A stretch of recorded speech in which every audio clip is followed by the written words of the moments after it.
শুক্রবার সকাল মানে আপনাদের সামনে হাজির হয়ে গেলাম আপনার ডাক্তার বন্ধুকে নিয়ে। আমাদের অনুষ্ঠান আমার ডাক্তার বন্ধু গানের ডালি থেকে ফেসবুক লাইভ হচ্ছে, সরাসরি দেখতে পাচ্ছেন আপনারা। প্রিয় দর্শক, সবাইকে স্বাগত জানাচ্ছি আমাদের এই গুরুত্বপূর্ণ আয়োজনে। আমাদের সাথে আজকে অতিথি হয়ে আছেন অধ্যাপক ডাক্তার আব্দুল মতিন, প্রাক্তন বিভাগীয় প্রধান শিশু বিভাগ, শহীদ সোহরাওয়ার্দী মেডিকেল কলেজ ও হাসপাতাল, ঢাকা। আর আমি তাসরিফা মোহনা আছি সঞ্চালনায়। প্রিয় দর্শক, আমাদের আজকের বিষয় হচ্ছে শিশুর জ্বর ও তার সমাধান। একই সাথে এই অনুষ্ঠানটি আপনারা গানের ডালি ফেসবুক পেজ থেকে এবং আমাদের সহযোগী পার্টনার চ্যানেল অনলাইন থেকে দেখতে পাচ্ছেন। শুরুতে জানিয়ে দিই, প্রশ্ন করবেন আপনারা অবশ্যই, সেই জন্য আমাদের জুম লিঙ্ক দেওয়া থাকবে, সেই সাথে ফোন নম্বরও দেখা থাকবে স্ক্রিনে। আর ফোন করে যখনই আপনার প্রশ্নটি করবেন শিশুর বয়সটা উল্লেখ করে তারপর প্রশ্নটি করবেন। চলে যাচ্ছি আমার অনুষ্ঠান, আমার অতিথির কাছে। স্যার, স্বাগত জানাচ্ছি এই আয়োজনে। এবং আজকে নিশ্চয়ই আপনি বুঝতে পেরেছেন শিশুদেরকে নিয়ে আমাদের আজকের আয়োজন। শিশুর যত সমস্যা রয়েছে এবং সমাধান রয়েছে সবকিছু আপনার কাছ থেকে আমরা জানতে চাইবো। শুরুটা আমি করতে চাই নবজাতককে দিয়ে। আপনার কাছে যদি জানতে চাই, আমরা কোন বয়স থেকে কোন বয়স পর্যন্ত সময়কে নবজাতক ধরবো? ধন্যবাদ এই প্রশ্নের জন্য। নবজাতক হচ্ছে যখন জন্মভূমিষ্ঠ হওয়ার পর থেকে প্রথম 28 দিন পর্যন্ত যে বাচ্চা থাকে, শিশু থাকে, সেটাকে আমরা নবজাতক বলবো। 28 দিনের পরে আর নবজাতক বলি না আমরা, এরপর ইনফ্যান্সি শুরু হয়। তো এই 28 দিনটা খুব গুরুত্বপূর্ণ বাচ্চাদের জন্য, শিশুদের জন্য। আচ্ছা, এই 28 দিনের মধ্যে অনেক ধরনের সমস্যা দেখা দিতে পারে। সেক্ষেত্রে আমরা তো মূলত জ্বর নিয়েই কথা বলছি। নবজাতকের জ্বর হলে আমরা কিভাবে বুঝবো যে জ্বর হয়েছে? সিমটমগুলো কি থাকবে? ধন্যবাদ। নবজাতকের জ্বর হওয়ার প্রশ্নই আসে না যদি মা ঠিক মতো বাচ্চাকে দেখাশোনা করে, বাচ্চা যদি মায়ের বুকে দুধ পেতে থাকে, তাহলে বাচ্চাদের কোনো ম্যাল হ্যান্ডলিং যদি না হয়, অর্থাৎ অনেকে যদি বাচ্চা না ধরে, বাচ্চা যদি প্রপারলি যত্ন করে, তাহলে ইনফেকশন হওয়ার সম্ভাবনা কম। বাচ্চাদের ক্ষেত্রে হয় কি সমস্যা, শিশু বিশেষ করে নবজাতকের ক্ষেত্রে এদের কিন্তু জ্বর বোঝা যায় না। অর্থাৎ ওদের যদি কোনো ইনফেকশন হয়, দেখা যায় কারোর তাপমাত্রা বোঝাই যাবে না। এমন অনেকের ক্ষেত্রে তাপমাত্রা বাড়ে, কিন্তু ম্যাক্সিমাম দেখা যায় হাইপোথার্মিয়া বলে, হয়তো টেম্পারেচার কমে গেল বাচ্চা, কিন্তু বাচ্চা যেটা বোঝা যাবে বাচ্চা অসুস্থ হচ্ছে, সেটা হচ্ছে খেতে যাবে না, হয়তো দুর্বল হয়ে যাবে, খেতে যাবে না, লেথার্জিক হয়ে যাবে, অনেক বেশি ঘুমাতে থাকবে। এইসব হলে বুঝতে পারো বাচ্চার কোনো একটা সমস্যা হচ্ছে। অর্থাৎ দুধ বাচ্চা যদি মা বুঝতে পারে, যদি বাচ্চা দুধ প্রপারলি টেনে খেতে পারে, তাহলে বুঝবেন বাচ্চা সুস্থ আছে। যদি দেখা যায় না দুধ টানাতে বাচ্চার শক্তি কমে গেছে, বাচ্চা খুব বেশি ঘুমাচ্ছে, খেতে পারছে না, তাহলে ধরতে হবে কোনো একটা অসুবিধা তার হচ্ছে। সেক্ষেত্রে আমরা তাপমাত্রা দেখতে চাইলে সব ক্ষেত্রে কিন্তু আমরা বললাম তাপমাত্রা উঠে না বাচ্চাদের ক্ষেত্রে, বিশেষ করে নবজাতকের ক্ষেত্রে। বড় যারা হয় তাদের হয়তো ইনফেকশন হলে কিংবা কোনো সমস্যা জ্বর বাড় তাপমাত্রা বুঝতে পারবো। এই জন্য তাপমাত্রা মাপবো আমরা অবশ্যই, কিন্তু সাথে বাচ্চা নবজাতকের এই ব্যাপারগুলো খেয়াল করবো, বাচ্চা খাচ্ছে কি খাচ্ছে না। আচ্ছা, সাইমultaneously একটা প্রশ্ন কিন্তু চলেই আসে, যেটা আপনি বলছিলেন যে বাচ্চা দুধ খেতে পাচ্ছে কি পাচ্ছে না সেটা দেখাটা খুবই জরুরি। অনেক মায়ের ক্ষেত্রে ব্রেস্টফিডিং এর ক্ষেত্রে সমস্যা দেখা দেয়, ইদানিং সেটা আরো অনেক বেশি আকারে দেখা যাচ্ছে। তো সেই ক্ষেত্রে সেই নবজাতকের জন্য বিকল্প ব্যবস্থা কি? না, আমরা না একটা কথা বলি, ধরুন প্রথমে যখন বাচ্চা ভূমিষ্ঠ হয়, সে কিন্তু একটা অ্যাডজাস্টমেন্টের সময় দিতে হবে আপনাকে। আপনি মনে করেন বাচ্চা প্রথম দিকে মায়ের যে শাল দুধটা থাকে, ওটা অত্যন্ত জরুরি যেটা বিষয় থাকে। সেটা যদি আপনি শাল দুধ না দিতে পারেন, তাহলে বাচ্চার রোগ প্রতিরোধ ক্ষমতা অনেক কমে যাবে। কারণ শাল দুধের মধ্যে এমন কিছু জিনিস থাকে যেটা বাচ্চার রোগ প্রতিরোধ ক্ষমতা অনেক বাড়িয়ে দেয়। তার মানে এইটাতে আমরা মিস করতে পারবো না। এবং শাল দুধের পরিমাণ কিন্তু তুলনামূলক অনেক কম থাকে। অর্থাৎ আমি শাল দুধ কম পাচ্ছি, কিন্তু শক্তির পয়েন্ট অফ ভিউ থেকে অনেক বেশি আমার কার্যকারিতা থাকছে। সেই জন্য কোনো অবস্থায় আমরা শাল দুধ থেকে বাচ্চাকে বিরত রাখবো না। আর বাচ্চা ভূমিষ্ঠ হওয়ার পর থেকে অ্যাডজাস্টমেন্টের ব্যাপার, মনে করেন আমরা এখন বলি বাচ্চা জন্ম হওয়ার পরেই আপনি আধা ঘন্টার মধ্যে মাকে বলবো যে বাচ্চা বুকে দুধ পেতে শুরু করে। এই অ্যাডজাস্টমেন্ট হতে একটু সময় লাগবে, কিন্তু কোনো অবস্থাতে বাচ্চা দুধ পেলো না, আপনি অন্য দুধ খাইয়ে দেবেন, সেটা সুযোগ নেই। আচ্ছা, অনেকেই মনে করেন বাচ্চা কাঁদছে, ঠিক আছে অন্য দুধ দেয়, এটা কোনোভাবেই দেওয়া যাবে না। দেখবেন এটাতে আপনি 3-4-5 দিনের মধ্যে বাচ্চা অ্যাডজাস্ট করে ফেলে। আর দুধ খাওয়ানোর কিছু প্রক্রিয়া আছে, আমরা যে ব্রেস্ট ফিডিং অ্যাটাচমেন্ট পজিশনের কথা বলি, এটা যদি প্রপারলি বাচ্চার মা মেনটেন করতে পারে, হ্যাঁ, তাহলে কিন্তু আপনার দুধ না পাওয়ার কোনো কারণ নেই।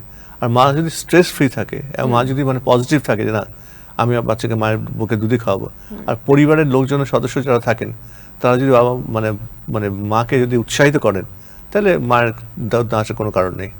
জ্বরের প্রসঙ্গ যেহেতু এলোই, নবজাতকের জ্বর নিয়ে কথা বলছিলাম। নবজাতকের সাথে মায়ের একটা খুবই ঘন সম্পর্ক রয়েছে। সেক্ষেত্রে মায়ের যদি জ্বর থাকে, সেই ক্ষেত্রে মা কি করবে? ব্রেস্টফিডিং করার ক্ষেত্রে কোনো সাবধানতা অবলম্বন করবে কি?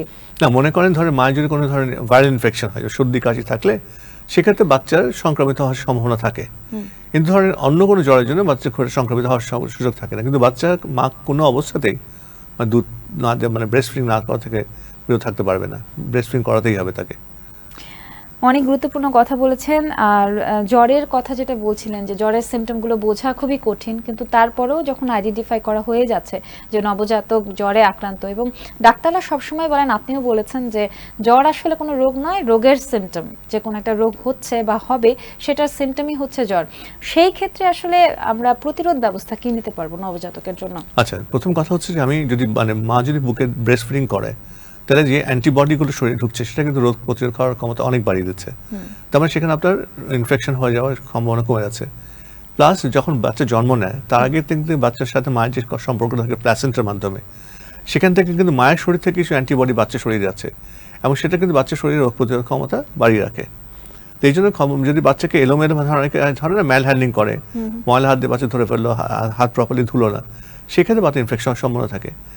তো এই জন্য মনে করেন 2-4 জন মানুষ যদি এক বাচ্চাকে খুব টেক কেয়ার করতে পারে ভালো প্রপারলি, তার ইনফেকশন হওয়ার সম্ভাবনা থাকে না, আর বাচ্চা ভালো থাকবে। বাচ্চাকে হয় কি মানে মারা যদি এই জিনিসটা দেখবে যে যদি বাচ্চা কোনো ইনফেকশন হয়ে যায় নবজাতকের, সেটা কিন্তু আমরা অনেক গুরুত্ব দিই, কারণ নবজাতকের ইনফেকশন হলে তাকে ওটা প্রপারলি অ্যাড্রেস করতে হবে, এবং সেক্ষেত্রে আমরা ব্লাড টেস্ট করে দেখবো তার অবস্থা কেমন আছে। সেভাবে দেখা যায় আমরা ওকে অ্যান্টিবায়োটিক দেওয়ার প্রয়োজন হয়ে যায় নর্মাল সাধারণত যদি ইনফেকশন হয়ে যায়। তো এই জন্য নবজাতকের ব্যাপারটা যদি ও বলতে পারে না, আরেকজনকে অ্যাসেস করতে হয়। এই জন্য বাবা মাকে খুব সচেতন থাকতে হবে। বাচ্চার কোনো গতিবিধি যদি চেঞ্জ হয়, পরিবর্তন হয়, তাহলে অবশ্যই খেয়াল করতে হবে যে আমরা কখন বাচ্চাকে ডাক্তারের কাছে দেখাবো।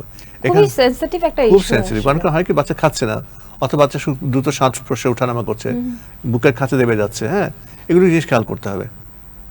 আচ্ছা, মোটামুটি একটা প্রাথমিক চিকিৎসা একটা ডাক্তারের মতো করে করবার চেষ্টা করতে না, হবে বাসায় নবজাতকের ব্যাপারটা হচ্ছে নবজাতকের যদি আপনার সামান্যতম ইনফেকশনের কথা মনে হয়, জি, আপনি ডাক্তারকে দেখে নেওয়া ভালো, শরণাপন্ন হতে অবশ্যই হবে। দেখে ভালো। আচ্ছা, ঠিক আছে। আর ইমিউনিটি সিস্টেম বাড়ানো সম্পর্কে বলেন। আমরা 28 দিনের থেকে যদি আরেকটু বাড়িয়ে নিই, যে আরো কিছু দিনের জন্য বাচ্চাকে নবজাতক থেকে শিশুতে রূপান্তরিত করে ফেলি, ইমিউনিটি সিস্টেম, রোগ প্রতিরোধ ক্ষমতা বাড়াতে কি কি কাজ? না, যদি প্রথম বলা মনে করেন আমরা তো প্রথমে বলি 6 মাস পর্যন্ত বাচ্চা শুধুমাত্র বুকের দুধ পাবে, পানি না, অন্য কোনো কিছু পাবে না। মা তার খাওয়া দাওয়া পরিমিত করবে, ভালোভাবে খাবে, তাহলে মা যদি টেনশন ফ্রি থাকে, বুকের দুধের সমস্যা হওয়ার কথা না। এই 6 মাস পর্যন্ত আমরা এক্সক্লুসিভ ব্রেস্ট ফিডিং এর কথা বলি, অর্থাৎ 6 মাস পর্যন্ত শুধু বুকের দুধ খাবে। 6 মাস পর থেকে আমরা কমপ্লিমেন্টারি ফিডিংস, অর্থাৎ বুকের দুধের পাশাপাশি অন্য খাওয়া শুরু করবে। এবং বুকের দুধে কিন্তু বলা হয় 2 বছর পর্যন্ত বুকের দুধের উপর থাকবে, প্লাস অন্য খাওয়া 6 মাস থেকে শুরু করবে। তো এখন একটা বাচ্চাকে যখন আপনি ট্রানজিশন হবে, মানে একটা খাওয়ার এডিশন খাওয়া শুরু করবেন, সে কিন্তু প্রথমে রিফিউজ করতেই পারে। মনে করেন আপনি নতুন একটা খিচুড়ি খাওয়াচ্ছেন, কিংবা ভাত মাছ খাওয়াচ্ছেন, কলা খাওয়াচ্ছেন, সেটা হয়তো পছন্দ করবে না, কিন্তু ওকে ধৈর্য ধরে অনেক সময় না, অল্প সময় ধরে বাচ্চাকে 15 থেকে 20 মিনিট চেষ্টা করে খাওয়ানো শুরু করবেন, এবং আস্তে আস্তে অভ্যাস হয়ে যাচ্ছে।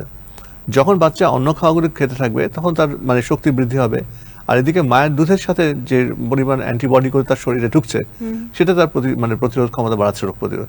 অর্থাৎ খাওয়া প্লাস মায়ের দুধ সব মিলে বাচ্চার রোগ প্রতিরোধ ক্ষমতা এমনি বাড়বে। বাচ্চার পরিষ্কার পরিচ্ছন্ন থাকবে, ভালো থাকলো, ভালো খেলো, বাচ্চার রোগ খাওয়ার সম্ভাবনা কমে যাবে অনেক। আচ্ছা, বাইবর্ন কিছু শিশু আছে যারা হয়তোবা জিনগত কিছু প্রবলেম নিয়েই পৃথিবীতে ভূমিষ্ঠ হয়ে থাকে। সেটা হয়তোবা মায়ের থেকে আসতে পারে, বাবা থেকে আসতে পারে, কিংবা হয়তোবা সে জন্মের সময় নিজে থেকেও নিয়ে আসতে পারে। সেই সংখ্যাটা আসলে অপ্রতুল। সাধারণত শিশুরা নর্মালি আপনি যেভাবে বলছেন সেইভাবেই ট্রিটমেন্টগুলো পেয়ে থাকে। তাদের ক্ষেত্রে কি কোনো বাড়তি ব্যবস্থার প্রয়োজন আছে? না, যেমন ধরেন একটা কমন জিনিস আমি বলি, যেমন ধরেন মায়ের যদি খুব বেশি বয়স হয়, তাহলে কিছু কিছু সময় দেখা যায় এটা ধরেন ডাউন সিনড্রোম বলে একটা রোগ হয়, এটা ক্রোমোজোমাল অ্যাবনর্মালিটিস। হ্যাঁ, তো এখন মনে করেন এটা বাবা কিংবা মায়ের কোনো দোষের জন্য কিন্তু হবে না। এটা বাচ্চার জন্মের সময় আমরা শিশু বাচ্চা যখন আসে পৃথিবীতে, মনে করেন একটা সেল থেকে অনেকগুলো সেল তৈরি হয়, একটা চোখ তৈরি হচ্ছে, ব্রেন তৈরি হচ্ছে, হার্ট তৈরি হচ্ছে, লাং তৈরি হচ্ছে, একটা কোষ থেকে কিন্তু এত বিভাজন হচ্ছে। অর্থাৎ এই বিভাজনের মধ্যে কোনো একটা জায়গায় যদি একটু সামান্যতম গড়বড় হয়, তো একটা বিরাট ক্ষতি হয়ে যেত বাচ্চাদেরকে। তা আল্লাহর অনেক মেহেরবানি যে আমরা মানে একটা সুস্থ বাচ্চা, একটা কোষ থেকে এত কোষ তৈরি হয়, নানা রকম অঙ্গ প্রত্যঙ্গ তৈরি হয়, বাচ্চার ভূমিষ্ঠ হয়। এটা কিন্তু সত্যিকার অর্থে মানে আল্লাহর মেহেরবানি। এবং এই জন্য ধরেন ডাউন সিনড্রোম যেটা বলি, ধরেন যেটা আপনি জন্মগত ত্রুটির কথা বলেন, এখন ডাউন সিনড্রোম হতে পারে, একটা এক্সাম্পলের কথা বললাম আমি। এছাড়া মনে করেন বাচ্চার ধরেন জন্ম হলো হাইপোথাইরয়েডিজম হয় অনেক সময়, এই জন্ম মানে এটা কনজেনিটাল হাইপোথাইরয়েডিজম বলি, এরকম হতেই পারে। হ্যাঁ, কিন্তু এগুলো সব ক্ষেত্রে হয় না, মাঝে মাঝে হয়, খুব অল্প সময়ের জন্য হয়। কিন্তু যেমন কনজেনিটাল হাইপোথাইরয়েডিজম যদি হয়, সেক্ষেত্রে কিন্তু আমরা চিকিৎসা দিলে বাচ্চা সুস্থ হবে। কিন্তু যেমন ডাউন সিনড্রোমের ব্যাপারে বলি, ডাউন সিনড্রোমের কিন্তু আপনার সুস্থ মানে হওয়ার সম্ভাবনা, ঠিক হয়ে যাওয়ার সম্ভাবনা নেই। কিন্তু ডাউন সিনড্রোম হলে যেটা করতে হবে, বাচ্চাকে যদি মা প্রথমে বুঝে উঠতে পারে, তাহলে রিহ্যাবিলিটেশনের কিছু ব্যবস্থা আছে, মানে কিছু কিছু ইনস্টিটিউশন আছে যারা বাচ্চাদেরকে অনেক পদ্ধতি শেখায়, বড় করে মাদেরকে সাহস করে, মানে বাড়ি যাওয়ার চেষ্টা করে বা আমাকে সহযোগিতা করে, এইভাবে বাচ্চা কিন্তু আস্তে আস্তে অনেকটা সুস্থ হয়ে যায়। কিন্তু আপনার বাচ্চা যদি কোনো কারণে অসুস্থ, ধরেন ডাউন সিনড্রোমের বাচ্চা হলো আপনার, আপনি যদি বাচ্চাকে আড়াল করে রেখে দেন তাহলে কিন্তু লাভ হবে না, তার বাচ্চা ক্ষতি হলো, মা মন খারাপ করে থাকে। যখন সেটা মানে ও প্রতিষ্ঠানের সাথে সংযুক্ত হলো, সেই ক্ষেত্রে দেখা যাবে সে অনেক সাহস পেল। আর একটা একই রকম বাচ্চাকে দেখলে সে বুঝবে না আমার বাচ্চা অনেক ভালো করতে পারে। এখন যেমন অনেক ডাউন সিনড্রোমের বাচ্চা অনেক চাকরি করছে, কাজ করছে, হ্যাঁ, তো এটা কেমন করে হয়, যখন চেষ্টা করে বাবা মারা, অর্থাৎ প্রতিষ্ঠানের সাথে যুক্ত হলো, যুক্ত হওয়ার পরে ওদেরকে দেখলো, দেখার পরে ওদের জন্য মানে সত্যিকার অর্থে আপ্রাণ চেষ্টা করলো, অটোমেটিক্যালি বাচ্চা অনেকটা ভালো হয়ে গেল। এই বিষয়টা কি কোনোভাবে অটিজমের সাথে জড়িত? না, অটিজমটা আলাদা, অটিজমটা ডিফারেন্ট জিনিস। এটা হচ্ছে নিউরো ডেভেলপমেন্ট একটা ডিসঅর্ডার বলি, কিন্তু এই ডাউন সিনড্রোম অন্যরকম, এটা ক্রোমোসোমাল অ্যাবনর্মালিটিস বলি আমরা। আচ্ছা স্যার, আসলে কথা বলতে বলতে আমরা এত ডিপ একটা ব্যাপারের মধ্যে জড়িয়ে যাচ্ছি, আমার মনে হচ্ছে যে এখান থেকে আমরা যদি চলতে থাকি তাহলে আরো গভীরে চলে যাব। প্রসঙ্গটা আমি চেঞ্জ করে আমি জ্বরেই নিয়ে আসতে চাই, যেহেতু আমাদের আজকের বিষয় শিশুর জ্বর ও তার সমাধান। প্রশ্ন আপনার কাছে করব, তার আগে আমার দর্শকদের জানিয়ে দিই, আপনারা দেখছেন আমার ডাক্তার বন্ধু গানের ডালি ফেসবুক পেজ থেকে সরাসরি সম্প্রচারকৃত অনুষ্ঠান। আমাদের সহযোগী পার্টনার চ্যানেল আই অনলাইন, স্ক্রিনে দেখানো নাম্বারে আমাদেরকে ফোন করতে পারেন, জুম লিংকে আমাদেরকে ফোন করতে পারেন, শিশুর বয়স জানিয়ে প্রশ্ন করতে পারেন। আজকে ডেঙ্গু নিয়ে কথা বলতে চাইবো এবারে। নবজাতকের ডেঙ্গু, আমরা কিভাবে বুঝবো যে নবজাতক ডেঙ্গুতে আক্রান্ত? না, নবজাতকের ডেঙ্গু হওয়ার সম্ভাবনা খুব কম থাকে যদি প্রপারলি সেভ করে রাখা যায়। ডেঙ্গু তো একটা মশাবাহিত রোগ, তাই না? মানে মনে করেন একটা এডিস মশা যদি একটা ডেঙ্গুর আক্রান্ত রোগীকে কামড় দেয় এবং সেটা যদি সে বাচ্চাকে বাইট করে, সেক্ষেত্রে এটা মানে সম্ভাবনা থাকে ডেঙ্গু হওয়ার। মানুষ এটা সংক্রমণ হয় না, মানে আমার হলো ওখান থেকে আপনার হবে, সেটা কোনো সুযোগই নাই। অর্থাৎ মশা থেকে এটা মানে ডেঙ্গু হওয়ার সম্ভাবনা থাকে। কিন্তু ডেঙ্গুতে আক্রান্ত কাউকে যে মশাটা কামড়িয়েছে, এডিস মশাটা, সেই মশাটাই যদি আরেকজনকে কামড়ায় সেক্ষেত্রে তো ডেঙ্গু হবে। এখন যদি স্যার উত্তরটা নেব, তার আগে একটা ফোন কল নিয়ে নিয়েছি। আমার ডাক্তার বন্ধু অনুষ্ঠানে স্বাগত। হ্যালো, কে আছেন আমাদের সঙ্গে? জি, আসসালামু আলাইকুম। ওয়ালাইকুম আসসালাম। আমরা অনেক সময় দেখি বাচ্চাদের জ্বর টর হয়, ওষুধ খাওয়ায় এক ডোজ দুটো খাওয়ার পরে শেষ হয়ে যায়। সেক্ষেত্রে আমরা একটা কোর্স কমপ্লিট করতে হয়, সেক্ষেত্রে কতদিন খাওয়া দাওয়া উচিত? জ্বর সেরে তারপর কতদিন খাওয়ানো উচিত? আচ্ছা, আপনি আরেকবার প্রশ্নটি করলে ভালো হয়, একটু আমাদের শুনতে অসুবিধা হচ্ছে। জি, মানে বিশেষ করে জ্বর তো আসলে দেখা যায় ওষুধ খাওয়ানোর পরে ওষুধ খাওয়ানোর জন্য জ্বরটা চলে যায়, পরে অনেক সময় খাওয়ানো হয় না, সেক্ষেত্রে ওষুধটা কন্টিনিউ করা উচিত। আচ্ছা আচ্ছা, আমার মনে হয় যে উনি যেটা বলতে চাচ্ছেন যে অনেক সময় একটা সার্টেন পিরিয়ডে জ্বর আসে, আবার জ্বরটা হয়তোবা কমে যায়, আবার কিছুক্ষণ পরে বা হয়তোবা সন্ধ্যার দিকে, রাতের দিকে আবার হঠাৎ করে জ্বরটা বেড়ে যায়, সেই ক্ষেত্রে করণীয় কি? ধন্যবাদ। জ্বর একটা সিমটম, মনে করেন আপনার টাইফয়েডে জ্বর হতে পারে, ডেঙ্গুতে জ্বর হতে পারে, করোনাতে জ্বর হতে পারে, ম্যালেরিয়াতে জ্বর হতে পারে, টিভিতে মানে জ্বর হতে পারে, যক্কাতে, তো সব কারণে ইউরিন ইনফেকশন জ্বর হতে পারে। এখন জ্বরের ধরনটা কিন্তু একটা জায়গায় একরকম হবে। যদি জ্বর আসে অল্প সময়ের জন্য, তো আপনার ধরতে হবে কোনো একটা ইনফেকশন আপনার হয়েছে। ওটা হয় ভাইরাল ইনফেকশন হতে পারে, ওটা ব্যাকটেরিয়া ইনফেকশন হতে পারে। আপনি যদি জ্বরের সময় প্যারাসিটামল দেন, অনেকে মনে করে প্যারাসিটামল দিচ্ছি জ্বর কমে যাচ্ছে, আবার জ্বর আসছে। প্যারাসিটামল কিন্তু ওই ক্ষমতা নাই যে আপনার ইনফেকশনকে দূর করে ফেলে। প্যারাসিটামল কিছু সাময়িক সময়ের জন্য জ্বরকে কমিয়ে রাখতে পারে, তাপমাত্রা পারে। আমরা কেন যে বাচ্চার আরামের জন্য। কিন্তু জানেন না, মনে করেন সবসময় জ্বর আসলোই সাথে সাথে প্যারাসিটামল একটু দেখি না, কারণ মনে করেন জ্বর যদি থাকে শরীরে, এটা কিন্তু তাপমাত্রা কিন্তু রোগ প্রতিরোধ ক্ষমতা কিছু বাড়িয়ে ফেলে। অর্থাৎ জ্বর থাকলে আপনার ভাইরাল রেপ্লিকেশনগুলো কিন্তু ব্যাকটেরিয়া মানে বড় হওয়াটা কমে যায় আর দাবিয়ে রাখে। তো এই জন্য জ্বরে যদি বাচ্চা খুব ডিসকমফোর্ট ফিল না করে এবং জ্বরের মাত্রা যদি খুব বেশি না হয়, তো আমাদের সবসময় প্যারাসিটামল দেওয়ার দরকার নেই। আর বাচ্চা যদি খেলাধুলা করে, সেই ক্ষেত্রে আমাদের মানে প্যারাসিটামল দেওয়ার দরকার নেই। যদি হ্যাঁ বাচ্চাটা চুপ হয়ে যাচ্ছে, আমরা কিন্তু পানি খাওয়াতে পারবো বেশি, কারণ ডিহাইড্রেশন কিছুটা হয়। হ্যাঁ, বাচ্চা খাওয়ার দিকে খেয়াল করতে পারি, কারণ বাচ্চা যখন আপনার জ্বর থাকে, টেম্পারেচার থাকে, অর্থাৎ তার মানে শরীর অনেক বেশি তার ক্যালোরিকে ব্যবহার করছে, তো সেই ক্ষেত্রে আমাদের ক্যালোরিকে রিপ্লেস করতেই হবে। স্যার আরেকটা ফোন নিচ্ছে। আমার ডাক্তার বন্ধু অনুষ্ঠানে স্বাগত জানাচ্ছি। প্রিয় দর্শক আছেন আমাদের সঙ্গে। হ্যালো, আসসালামু আলাইকুম। ওয়ালাইকুম আসসালাম। আমার বাচ্চার বয়স 4 বছর। জি। তো এখন পর্যন্ত কোনোদিন কৃমির ওষুধ খাওয়াই নাই। তো ওর খাওয়া দাওয়ার মাত্রা একটু বেশি, তো কৃমির ওষুধ খাওয়ানোটা কি উচিত হবে? আপনার বাচ্চার ওজন কত? ওজন 12 কেজি। 12 কেজি, বয়স 4 বছর, ওজন 12 কেজি। না, যদি 4 বছরে 12টা সময় একটু কম, কিন্তু ভয় পাওয়ার কিছু নেই। বাচ্চা খাওয়া দাওয়া করে, বাচ্চা খেলাধুলা করে, ভয়ের কিছু নেই। বাচ্চাকে দেখতে হবে যে বাচ্চা নর্মাল যে গতিবিধিগুলো করে আছে সেগুলো ঠিক আছে কিনা। আর কৃমির ওষুধ খাওয়াতে হবে এমন কথা নয়, সরকারি পর্যায়ে কিন্তু আপনার 6 মাস পর পর কৃমির ওষুধ এমনি খাওয়ানো হয়। মানে বাধ্যতামূলক কিনা? না, বাধ্যতামূলক নয়। সরকারি যখন খাওয়াচ্ছে ওইভাবে খাওয়াতে পারবেন আপনি।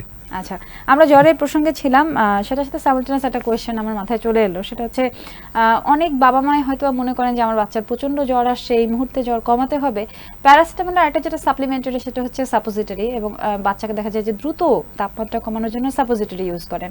এই সাপোজিটরি বিষয়টা যে ইউজ করা হয়, এটা কি আসলে দ্রুত জ্বর কমায় এরকম কোনো ব্যাপার রয়েছে নাকি এর ভেতরে কোনো শুভঙ্করের ফাঁকি? ধন্যবাদ। একটা কথা বলি, মনে করেন প্যারাসিটামল আপনি দিচ্ছেন, এটা কি সবার ক্ষেত্রে? মনে করেন আমি প্যারাসিটামল খেলে আমার জ্বর আসলো, আমি প্যারাসিটামল খেলে আমার জ্বর কমতে 2 ঘন্টা সময় লাগলো। আপনি আপনার জ্বরের পরে আপনি প্যারাসিটামল খেলে আপনার হয়তো কম সময় লাগবে। এটা মানে বায়োলজিক্যাল বিহেভিয়ার আমাদের যখন ডিফারেন্ট থাকে, সবার কিন্তু একইভাবে তাপমাত্রা কমে আসবে না। প্যারাসিটামল খেলে সময় কারো বেশি লাগবে, কিছু সময় লাগবে। অধৈর্য হওয়ার কোনো কথা নয়, তাপমাত্রা খুব বেশি বেড়ে যায়, আমরা যেটা বলি কুসুম গরম পানি দিয়ে পুরো শরীর স্পঞ্জ করে নেন। এটা একটা বিরাট ভালো। অনেকে মনে করে ঠান্ডা পানি না, কুসুম গরম পানি। হ্যাঁ, কুসুম গরম পানিতে মাথা থেকে পা পর্যন্ত ভালো করে কিছুক্ষণ 10-15 মিনিট স্পঞ্জ করে টেম্পারেচার অনেক কমে যাবে। এবং বাচ্চাকে পানি খাওয়াতে হবে, বাচ্চা খাওয়ার সুযোগ বাড়াতে হবে। বাচ্চা খেতে চাবে না এমন কিছু দেন যেটা বাচ্চা খেতে চাবে। হয় না, আপনি মনে করেন বাবা মনে করেন ভাত খাওয়াতেই হবে, ভাত না খাওয়ানো কিছু খাওয়া কোনো সমস্যা নেই, কিন্তু বাচ্চা যদি খেতে পারে, যা পছন্দ করে তাকেই খেতে দেন ওটা। আচ্ছা, আমাদের এখানে সম্ভবত একটা প্রশ্ন চলে এসছে, প্রশ্নটা আমার, আচ্ছা যাই হোক, প্রশ্নটা স্কিপ, আমি খুঁজে পাচ্ছি না, আমি বরং পরের প্রশ্ন চলে যাই। এখানে ডেঙ্গু নিয়ে যে আমরা কথা বলছি এবং আপনি বললেন যে তাপমাত্রা কমানোর যে বিষয়টা, ঠান্ডা পানির কেন নয়, কেন গরম মানে কুসুম গরম পানি, এই বিষয়টা যদি আরেকটু ক্লিয়ার করে দেন আমাদের জন্য। এটা সহজ হচ্ছে কি, মনে করেন আপনি যখন ঠান্ডা পানি দিচ্ছেন, আমরা বলি ভেজো কনস্ট্রিকশন হচ্ছে, অর্থাৎ রক্তের নালীগুলো চিপা হয়ে যাচ্ছে, তাই সেই ক্ষেত্রে আপনার তাপমাত্রা কমার সুযোগ কমে যাচ্ছে। আর যদি আপনি মানে কুসুম গরম পানি ব্যবহার করেন, সেক্ষেত্রে কিন্তু আপনার ভেজো ডাইলেশন হয়, আমার শরীর থেকে তাপমাত্রা বেরিয়ে যাওয়ার সুযোগ পায়। আমরা কি করছি আসলে, আমরা কুসুম গরম পানিতে স্পঞ্জ করছি, স্পঞ্জ করে আমরা ইভাপোরেশনের ব্যবস্থা করছি, অর্থাৎ গরম পানিকে আমরা গরম পানিকে কুসুম গরম পানিকে ইভাপোরেশনের সুযোগ করেছি। ইভাপোরেশন হলে সে কি করবে, শরীর থেকে তাপ নিয়ে ইভাপোরেশন হবে, অথবা তখন আপনার তাপমাত্রা কিছু কমে আসবে। এটা আপনি প্রতিবার যদি যদি বেশি জ্বর হয়, 100-2-3 উঠে গেলে তখন আপনি স্পঞ্জ করেন। আর এমনি অন্য সময় বাচ্চাকে পানি খাওয়ানো, অন্য খাওয়া দাওয়া ঠিক মতো রাখলে বাচ্চার রোগ ভালো হয়ে যাবে সম্ভাবনা বেশি। বিশেষ করে বাচ্চাদের যে জ্বরগুলো হয়, কমনলি যেটা হয়, এটা হচ্ছে ভাইরাল ইনফেকশন অনেক বেশি হয়। স্যার, জ্বর নিয়ে আরেকটা প্রশ্ন আমার কাছে মনে হয় কমেন্টে চলে আসছে। ইসরাফিল বাবলু তিনি লিখছেন যে আমার প্রশ্ন ছিল যে বাচ্চার জ্বর হচ্ছে, 1-2 ডোজ ওষুধ খাওয়ানোর পর জ্বর চলে যায়, সেক্ষেত্রে ওষুধটা কতদিন খাওয়ানো উচিত হবে? হ্যাঁ, যেমন ধরেন উনি সম্ভবত প্যারাসিটামলই খাওয়াচ্ছেন সম্ভবত। হ্যাঁ, আর আমি একটা জিনিস বলি, যেমন ধর অনেকে শুরুতেই দেখা যায় যে একদিন অথবা জ্বর হলো, জ্বরের মাত্রা বেশি, তার সাথে সাথে অ্যান্টিবায়োটিক দেয়, এটার কোনো গ্রহণযোগ্যতা নাই। কিন্তু আপনি অ্যান্টিবায়োটিক যদি প্রপারলি না ইউজ করেন, অর্থাৎ মনে করেন একটা ভাইরাল ইনফেকশন হলো, মানে একটা ফাইল থাকলে সেটাকে শেষ করতে হবে না, মনে করেন আজকে প্রথম জ্বর হলো, আপনি প্যারাসিটামল খাওয়া, জ্বর কমে গেল, আবার জ্বর আসলে সাথে সাথে আপনি দেখেন একটা অ্যান্টিবায়োটিক শুরু করে দিচ্ছেন, সেটা কোনোভাবে যুক্তিসঙ্গত না। অর্থাৎ আপনি অ্যান্টিবায়োটিক দেওয়ার আগে অবশ্যই চিন্তা করতে হবে। মনে করেন একটা বাচ্চার ভাইরাল ইনফেকশন হলো, আমি অ্যান্টিবায়োটিক দিয়ে কিন্তু তার ভাইরাস দূর করতে পারবো না, আমাকে তার জন্য কিছু সময় ধৈর্য ধরতেই হবে। একটা শরীরে ভাইরাস ঢোকার পরে শরীরটাকে চেনে, তারপর এটার এগেনস্টে আপনি অ্যান্টিবডি তৈরি করে তারপর এটাকে এলিমিনেশনের ব্যবস্থা করে। অর্থাৎ আপনাকে 3-4-5 দিন সময় দিতেই হবে যদি ভাইরাল ইনফেকশন হয়। আর যদি ব্যাকটেরিয়াল ইনফেকশন আপনি প্রমাণ সাপেক্ষে, আপনি ইউরিন ইনফেকশন হলো, আপনি ইউরিন টেস্ট করেন, টেস্ট করে যদি দেখেন ইউরিনে কোনো ইনফেকশন আছে, সেক্ষেত্রে আপনি অ্যান্টিবায়োটিক দেন। কখনোই কোনো অবস্থাতেই আপনি দোকানে গিয়ে দোকানদার থেকে অ্যান্টিবায়োটিক কেনার কোনো যুক্তি নেই, এবং তারা তো জানে না কোন অ্যান্টিবায়োটিকটা কোন জায়গায় প্রযোজ্য হবে। অর্থাৎ টাইফয়েডের যে ডোজটা হবে, আপনার ইউরিন ইনফেকশন কিন্তু একই রকম ডোজ হবে না, একই রকম ওষুধ হবে না। সেক্ষেত্রে আপনাকে অবশ্যই রেশন হতে হবে, এবং রক্ত পরীক্ষা, ইউরিন পরীক্ষা এগুলো করে যেটা প্রয়োজন সেইভাবে আপনি আগাতে হবে। আমার মনে হয় বাবা মারা একটু বেশি প্যানিকড হয়ে যায় বাচ্চাদের জ্বর বা কোনো ধরনের কোনো অসুখ হলে। আমি এই পর্যায়ে বলতে চাই যে প্রিয় দর্শক, আপনারা কিন্তু কমেন্টেও আপনার প্রশ্নটি রেখে যেতে পারেন যদি চান, আমরা সেই ক্ষেত্রে চেষ্টা করব আপনার ডাক্তার বন্ধু, আমার ডাক্তার বন্ধু যিনি আছেন আমাদের সাথে, তার কাছ থেকে আপনার প্রাসঙ্গিক উত্তরটা জেনে নিতে। একই সাথে বলে দিচ্ছি যে চ্যানেল আই অনলাইন আমাদের সহযোগী পার্টনার, আপনারা গানের ডালি ফেসবুক পেজ থেকে দেখছেন আমার ডাক্তার বন্ধু অনুষ্ঠানটি। আমাদের জুম লিংক এবং ফোন নাম্বার দুটোই দেওয়া আছে স্ক্রিনে, আমাদেরকে ফোন করতে পারেন। আপনার শিশুর জ্বর এবং তার সমাধান নিয়ে আমরা কথা বলবো, তাই আমাদের বিষয় হচ্ছে শিশুর জ্বর ও তার সমাধান। স্যার, পরবর্তী যে প্রশ্নটিতে আমি আসতে চাইবো সেটা হচ্ছে, যেহেতু আমরা ডেঙ্গু নিয়ে কথা বলছি, তার পাশাপাশি তো জ্বরের আরো বেশ কিছু সিমটম রয়েছে। টাইফয়েড থাকতে পারে, ডায়রিয়া হতে পারে, চিকুনগুনিয়া হতে পারে, রিসেন্টলি করোনাও হচ্ছে। এই মুহূর্তে আপনি আপনার হসপিটালে কি ধরনের পেশেন্ট বেশি পাচ্ছেন যারা জ্বরের সিমটম নিয়ে আসছে, বিশেষ করে বাচ্চারা? বাচ্চাদের কমনলি যে বাচ্চা ভর্তি আসছে আপনার অ্যাকিউট ডায়রিয়া নিয়ে ভর্তি হয়, আচ্ছা ডায়রিয়া হলো বাচ্চা অনেক বাচ্চা দেখেন আপনার নিউমোনিয়া ভর্তি হচ্ছে, কিছু বাচ্চা হচ্ছে ব্রঙ্কোলাইটিস নিয়ে ভর্তি হচ্ছে। আর ধরেন আমরা কিছু কমন রোগ পাই, নেফ্রোটিক সিনড্রোম বলে, কিডনি সংক্রান্ত সমস্যা, সেগুলো ভর্তি হয় না। আপনি ইউরিন ইনফেকশন নিয়ে অনেক বাচ্চা ভর্তি হচ্ছে, তো এগুলো মেনিনজাইটিস নিয়ে ভর্তি হচ্ছে। হ্যাঁ, অত ফেব্রাইল কনভালশন, মানে করেন কিছু কিছু বাচ্চা হয় কি ধরেন আপনার 6 থেকে 7 মাসের পর থেকে 5 বছর পর্যন্ত কিছু বাচ্চা দেখা জ্বর হলে খিঁচুনি হয়। আচ্ছা, এটা মানে কোনো ব্রেনে কোনো ইনফেকশন হয় না, তার জাস্ট জ্বর হবে, জ্বরের সাথে খিঁচুনি এটা হবে। কি নরমাল? এটা হ্যাঁ, এটা ধরেন 100টা রোগীর বাচ্চা যদি জ্বর হয় 1-2% বাচ্চা আপনার ফেব্রাইল কনভালশন হতেই পারে। ফিজিক্যাল ফিটনেসের উপরে বোধহয় ডিপেন্ড করতে ওটা হয় কি মানে এটা মানে হয় কি বায়োলজিক্যাল বিহেভিয়ারটা একজন একরকম থাকে। আচ্ছা, তো এই জন্য 1 থেকে 2% বাচ্চার ফেব্রাইল কনভালশন হয় এবং এটা 5 বছর পর্যন্ত থাকে। এবং অনেকে দেখা যায় অনেকে একবার হয়ে আর হলো না, অনেকে 2-3 বার হয়ে হলো না, অনেকে 5 বছর মতো ক্যারি করে, আর বাচ্চার কোনো ক্ষতি হয় না কিন্তু এটাতে। আচ্ছা, সেই ক্ষেত্রে আমরা যখন জ্বর আসে তখন বাবা মাকে বলি যে জ্বরের সাথে একটা মানে খিচুনি কমানোর একটা ওষুধ আমরা দিয়ে রাখি, সাথে বলছি প্যারাসিটামল দিয়ে জ্বরটা কমিয়ে রাখে। কিন্তু খিচুনি যদি বারবার হতে থাকে মনে করেন, তাহলে অবশ্যই ডাক্তার শরণাপন্ন হতে হবে। কারণ ফেব্রাইল কনভালশন দেখা যায় একবার যখন জ্বর হলো তখন খিচুনিটা হয়, এরপরে হওয়ার কথা থাকে না। কিন্তু বাচ্চা বমি করছে, খিচুনি হচ্ছে বারবার, তাহলে অবশ্যই আমরা চিন্তা করবো কোনো অন্য কোনো সমস্যা আছে, কারণ মেজর মেনিনজাইটিস, এনকেফালাইটিস এগুলো চিন্তা করবো। তখন মানে বাসায় না দেখে অবশ্যই ভর্তি করা ভালো। আচ্ছা, কোনো রোগী ছোট নয়, সব রোগী আসলে খুব গুরুত্ব সহকারে দেখা উচিত। রিসেন্টলি আমরা করোনা নিয়ে যে পরিমাণ প্যানিকড হয়ে গেছি, কারণ এটা এত বেশি মহামারী আকারে স্প্রেড আপ হয়ে গেছে, কিন্তু আমি যদি তারপরেও বলি যে তুলনামূলক কোনটা আসলে বেশি সিরিয়াস অসুখ, ডেঙ্গু নাকি করোনা? না, রোগের পয়েন্ট অফ ভিউ থেকে বলি, ধরেন করোনাতে আক্রান্ত হচ্ছে অনেকেই, কিন্তু আল্লাহ আমাদের সবাই তো মানে খারাপ হচ্ছে না, হয়তো 1-2% খুব খারাপ হয়ে যাচ্ছে।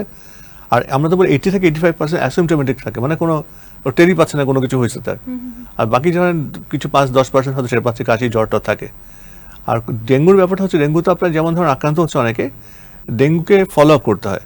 অর্থাৎ মনে করেন কারো গত বছর কিংবা তার আগের বছর ডেঙ্গু হলো এবং সে এবারও তার ডেঙ্গু হলো, এটা কিন্তু সিরিয়াস মানে বাচ্চাদেরও হতে পারে, হতে পারে। হ্যাঁ, কারণ ডেঙ্গুর কি 4টা টাইপ থেকে, 4টা ধরনের সেরোলজিক্যাল টাইপ বললাম, মানে 1, 2, 3, 4। যদি আমার 1 হলে কিন্তু আমার নেক্সট আমার 1 হবে না, আচ্ছা, আমার তো 2, 3, 4 হওয়ার সুযোগ থাকলো। তো সেক্ষেত্রে 2, 3, 4 যে কোনো একটা যদি হয়, সেটা কিন্তু আপনার এই আগেরটাকে যে মানে আগেরটা যে অ্যান্টিবডিগুলো তৈরি হলো এটাকে নিউট্রালাইজ করতে পারে না, বরঞ্চ ওরা আরো খারাপ করে রাখার সুযোগ থাকে। ওই যে ডেঙ্গু হলে হয় কি, অনেকে মনে করে ডেঙ্গু কিছু একটা যেমন ফেব্রাইল ফেজ থাকে, ওর জ্বর হলো, জ্বর হওয়ার পরে শুরু হলো ক্রিটিক্যাল ফেজ, অর্থাৎ জ্বরের পরে বাচ্চার জ্বর কমে গেল, কিন্তু বাচ্চা বাবা মা ধারণা করতে শুরু করলো যে আমার বাচ্চা সুস্থ হয়ে গেছে, হ্যাঁ আমার আর কিছু করার নেই। কিন্তু এই পিরিয়ডটা খুব কঠিন। স্যার, এই ক্ষেত্রে আমি একটা এক্সাম্পল দিতে চাই। আমার পার্সোনালি দেখা, আমার পরিচিত একজনের এক বাচ্চা, তার বয়স 10 থেকে 11 বছর বয়স হবে, সে ডেঙ্গুতে আক্রান্ত এবং সেই মুহূর্তে আইসিইউতে ভর্তি, এবং যতদূর শুনেছি যে তাকে ব্লাডও দিতে হয়েছে। কোন পর্যায়ে গেলে একটা বাচ্চাকে ডেঙ্গুতে আক্রান্ত হলে আইসিইউতে ব্লাডও দিতে হচ্ছে? আচ্ছা, ডেঙ্গু আমি যেটা বলছিলাম, ডেঙ্গু ধরেন আপনাকে মানে ডেঙ্গু জিনিসটা ফলো আপ করতে হয়। অর্থাৎ একটা বাচ্চা ডেঙ্গু হলে আমরা কিন্তু তার প্রেশার, ব্লাড প্রেশার মাপতে থাকি, তার অন্য জিনিসগুলো প্যারামিটারগুলো দেখে, ব্লাড কমপ্লিট ব্লাড কাউন্ট, তার প্যাটলেট কাউন্ট দেখতে থাকি, হিমাটোক্রিট দেখতে থাকি, WBC কাউন্ট দেখতে থাকি। এগুলো কিন্তু মনে করেন একটা ডেঙ্গু হলো আমি আজকে একবার ব্লাড টেস্ট করেই শেষ করব না।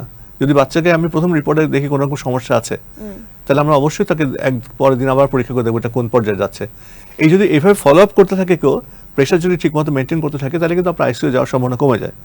যাবে না বলে যেতে মানে খুবই কম সম্ভাবনা থাকে। এবং তাকে ওই যে আমরা ইনফিউশন দিই, মানে ওকে যদি স্যালাইন দিই, সেই স্যালাইন দেওয়ার কিন্তু একটা নির্দিষ্ট পরিমাপ আছে। আমরা ওর মানে প্রেশার কত থাকলে আমরা কতটুকু ব্লাড স্যালাইন কী পরিমাণ দেবো সেটা নির্দিষ্ট করা আছে। এবং ওইখানে কিন্তু অনেক কষ্ট করতে হয় মানে ডাক্তার। আমার যেমন ধরো আমাদের সর্বাধিক 2019-এ প্রচুর পরিমাণ রোগী কিন্তু ভর্তি হলো মানে করোনা এই ডেঙ্গু নিয়ে। এবং আমাদের যে জুনিয়র ডাক্তার ছিল এত ভালো সার্ভিস দিয়েছে, আল্লাহর মতো আমাদের এখন কোনো রকম ক্যাজুয়ালিটি হয়নি, কোনো রকম ক্যাজুয়ালিটি আমরা হয়নি। তো এই ডেঙ্গুকে যদি আপনি প্রপারলি ম্যানেজ করতে পারেন, তাহলে ডেঙ্গু মানে খারাপ হওয়ার সুযোগ কম থাকে। এবং আপনাদেরকে বুঝতে হবে যে ডেঙ্গু আজকে জ্বর কমে গেল, কালকে আমার বাচ্চা জ্বর থেকে ভালো হলো, আমার এটা মনে করার কোনো সুযোগ নেই যে ওর বিপদ কেটে গেল, কারণ এর পরবর্তী 2-3 দিন খুব রিস্ক থাকে। এবং তখন অবশ্যই আপনি ব্লাড টেস্ট করে দেখবেন আপনার ঝুঁকি কতটুকু রাখবে। এবং যার প্রেশার মাপতে হবে, বাচ্চা পেশাব করছে কিনা খেয়াল করতে হবে, বাচ্চা পরিমিত খাচ্ছে কিনা খেয়াল করতে হবে, তাহলে আপনার বাচ্চা সুস্থ হয়ে যাবে ইনশাআল্লাহ। স্যার ডেঙ্গু তো অন্যান্য জ্বরের মতোই একটা জ্বর, তো বাচ্চা যখন শুরুতে সেই জ্বরের সিমটমগুলোই থাকে, স্বাভাবিকভাবে বাবা মা বা অভিভাবক আছেন তারা কিন্তু ততটা সিরিয়াসলি বিষয়টাকে নেবেন না। যখনই সেটা ভয়াবহ আকার ধারণ করবে তখনই দেখা যাবে যে বাবা মা অস্থির হয়ে যাবেন এবং তখন ধারণা করা শুরু করবেন এটা ডেঙ্গু বা অন্য কোনো রোগের সিমটম কিনা। তো সেই ক্ষেত্রে আসলে কি ধরনের প্রতিরোধ ব্যবস্থা নেওয়া হবে বা প্রতিকার ব্যবস্থা নিতে হতে পারে সেই প্রশ্নটা নেব, তার আগে ফোন কলটা নেব। হ্যালো, আমার ডাক্তার বন্ধু অনুষ্ঠানে স্বাগত জানাচ্ছি। কে আছেন আমাদের সঙ্গে? জি আপু, আসসালামু আলাইকুম। ওয়ালাইকুম আসসালাম। জি, আমি ডক্টরের সাথে একটা কোশ্চেন ছিল। শিওর। যে স্যারকে প্রথমে সালাম দিয়ে। ইসলাম। আমার বাচ্চার বয়স 4 বছর। হুম। তো সে শুধু সুগারি খাবার খায়, মানে তার কেক, চকলেট, বিস্কিট, চকলেট, তাকে কোনোভাবেই এই যে নরমাল খাবারে আনতে পারতেছি না। আচ্ছা। তো স্যারের কাছে কোশ্চেন, আমি বাসায় বানাই দেই যে কেক, এগুলি কি আসলে দিব না কতদিন পর দিলে ভালো হয়? আচ্ছা, ধন্যবাদ আপনাকে প্রশ্নের জন্য। মিষ্টি খাবারের প্রতি বাচ্চার দারুণভাবে আগ্রহ, আমার মনে হয় এটা ছোটবেলা থেকে কিছুটা অভ্যাসও হয়ে গেছে, এটাও হতে পারে। স্যার আপনি। ধন্যবাদ এই প্রশ্নে। আমি খুব ভালো লাগলো যে শুনে আপনি বললেন যে আপনি ওকে বাসায় কেক বানিয়ে দেন। আমি খুব খুশি হয়েছি, কারণ আপনি বানিয়ে দিলে পারলে ভালো, অবশ্যই ভালো, কিন্তু খাওয়ার একটা আদর্শ লিস্ট আছে। অর্থাৎ সবসময় কার্বোহাইড্রেট বেস খাওয়াগুলো খাবে না, তার প্রোটিন লাগবে, তার ফ্যাট লাগবে। আচ্ছা, ছোট বাচ্চাদের বিশেষ করে ফ্যাট, প্রোটিন এগুলোর পরিমাণ লাগে বেশি।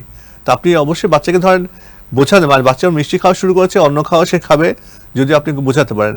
এখন নানা রকম ভাবে আমরা দেখি যে ইউটিউবে গিয়ে বাচ্চা খাচ্ছে, বাচ্চা ডিম খাচ্ছে, মাছ মাংস খাচ্ছে, এরকম ছবিতে পাওয়া যায়।